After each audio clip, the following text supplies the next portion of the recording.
I want to talk to you tonight about one of my favorite topics, which is why we need more passion in education, particularly in Jewish education, where we really want our students to connect to, be excited about, and engage deeply with their Judaism. I want to start with my own story. This is a picture of me from my high school yearbook, and as you can tell, my classmates are generously thanking me for 4 years of avid note-taking. I loved taking notes. I loved everything about it. The soft lined paper, the organized notebook, the blue Papermate pens. I geeked out on all those little details. And I really thrived in a traditional classroom with a teacher who lectured frontally. But at the same time, I realized, and this was the 1980s, that not everyone was having the same classroom experience that I was. After all, the 1980s was when Ferris Bueller's Day Off came out, and it's great to be able to reference that movie here in Chicago. And of course, that movie immortalized classroom boredom for everyone. Anyone? Anyone? The truth is that classroom boredom dates back way before the 1980s. This is a group of students from the University of Bologna in Italy in the Middle Ages. And as you can see, they're talking and sleeping through their professor's lecture, just as teenagers before them probably did and continued to do. When I left the classroom as a student and I re-entered it as a teacher, classroom boredom really became my problem. And I had to figure out a way to deal with it. I had to really engage the students. I'm an English teacher, and one of the best pieces of advice I got as a young teacher was, you don't teach English, you teach students. So right away that reoriented me, because I saw pretty quickly that my students weren't as excited about Elizabethan ghost theory and Hamlet and Macbeth as I was. I think the problem of classroom boredom has become more acute over the past few years, and that's because of technology. Because the truth is, our children were pretty much chained to the classroom desk before technology. But now we know that we can be in a room and not really be in a room. Right? There's a term for it. We call it absent presence. And of course, the students are engaging with it just as much as we are. I asked my students last year what exactly they were doing behind their computers. And they had some pretty interesting answers. So some of them told me, you might be surprised to know, that they were actually taking notes in class. And some of them said they were playing games. And others said they were using their computers to hide their devices so that they could text their friends behind them. But a couple students gave me some really fascinating answers. One student told me that she had a business and she was growing it online during the course of the day. Another student told me that his brother had taught him how to trade stocks, so he was trading stocks, during class. You got to make a living. Yeshiva tuition is expensive. A student this past year told me that he does math all day, except in the classes where he's actually learning math. So our students are finding ways to engage with their passions in class. And I think we really need to tap into that more. And not only that, I think we need to connect it to what we want them to learn and know. I've been studying the work over the past few years of educational innovators. One of them is Tony Wagner, and he wrote a book called Creating Innovators. Tony Wagner is at the Harvard Graduate School of Education, and he's also an expert in residence at Harvard's Innovation Lab. So in his book, Creating Innovators, he talks about the fact that he thinks education needs to be imbued more with play, passion, and purpose. And I love that. I was talking with my good friend Ken Gordon, who's the co-founder of JedLab, and he said to me, Tikvah, I think Jewish education does a great job with purpose, but I think we can do a whole lot better with play and passion. I couldn't agree more. Another educational innovator named Will Richardson, he was one of the earliest education bloggers, and he put out on his blog a couple of years ago the following. He asked people, all educators all over the world, he said, my son loves basketball. Can I teach him all the middle school math he needs to know using basketball? And he got 60 responses from math teachers. And basically he could lay out an entire math curriculum using his son's passion of basketball. So I thought that's great. Here you can teach a kid what he needs to know for math using his own passion. Here's another example. This student is building a car. This young lady's building a car after school. And she's not a great student, she's not a great math student, but what she found out was that the knowledge and skills that she had to know in order to build the car translated into better math scores in her classroom.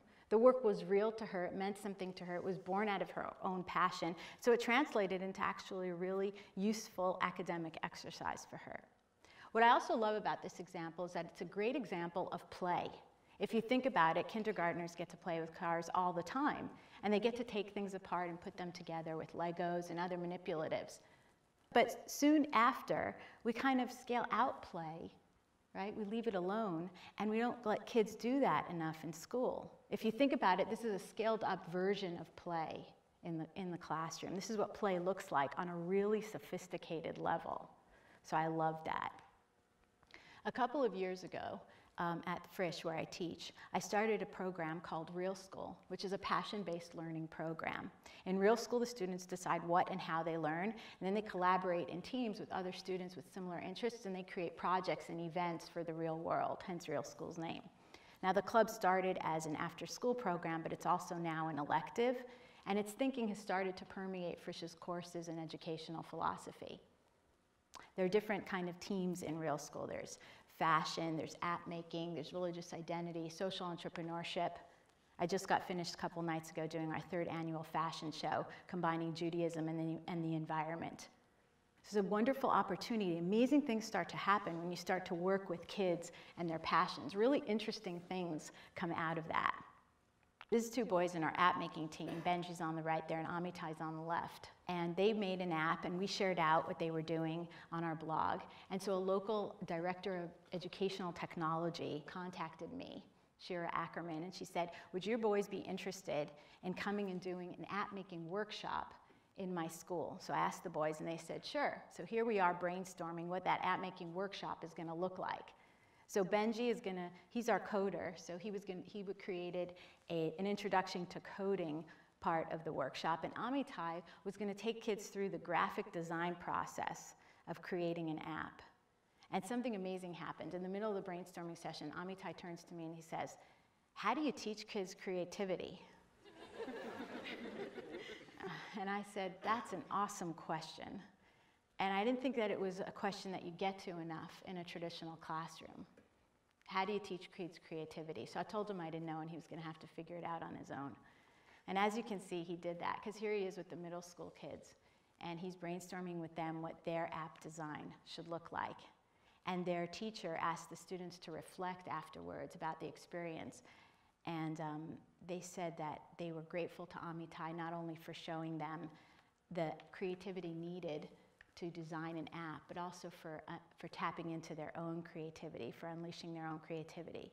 So these kind of amazing things that happen when you let kids not only pursue their passions, but then have a desire to kind of share it out with the rest of the world. I think this has deep implications for Jewish education, because we want to engage our kids. We want to make them really excited about what they learn, and we want them to share it with others. One of the first teams that formed in Real School was the religious identity team. They just wanted a space where they could discuss the things that interested them, that excited them, that they were intrigued about or wondering about in their Judaism. They didn't want to have to cover course material or finish a curriculum, right? Just a place to be. Another rabbi in a local elementary school kind of did the same thing. He took a chunk of time out of his curriculum and he asked his students, what mitzvah, what commandment do you want to learn? Right? A simple thing, but I think we need to be doing more of it.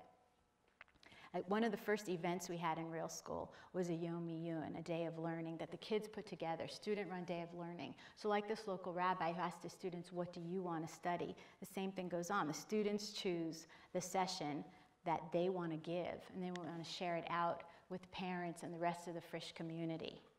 And it was an awesome experience. And what happens, again, amazing things happen, is that students come to school on a Sunday to prepare their talk. They're learning on their own time because they're driving the learning, not the teacher. You know, there's no standardized testing in Jewish education, and I thank God for it. Everyone at Frisch knows I hate standardized testing. We have in Real School a t-shirt that says, I am more than a test score. There's no SAT you have to prep the kids for. There's no AP in Jewish education that you have to spend the year, preparing for. So it's all about, it could be all about what the kids want to know, what the kids want to learn.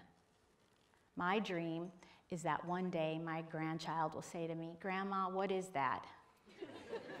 And I'm going to say, "Oh, that's just some old relic from the past. We used it in the 20th century in education, but we don't use it anymore."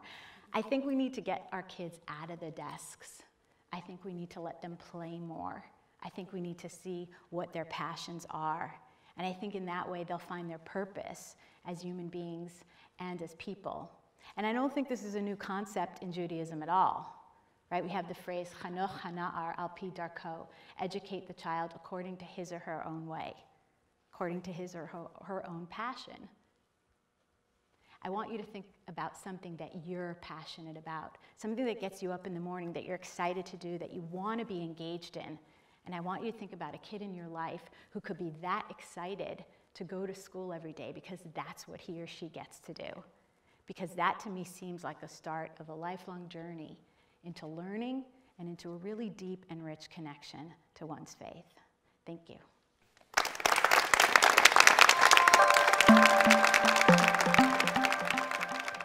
Thanks for watching Eli Talks. Click through or subscribe to the Eli Talks channel for more inspired Jewish ideas.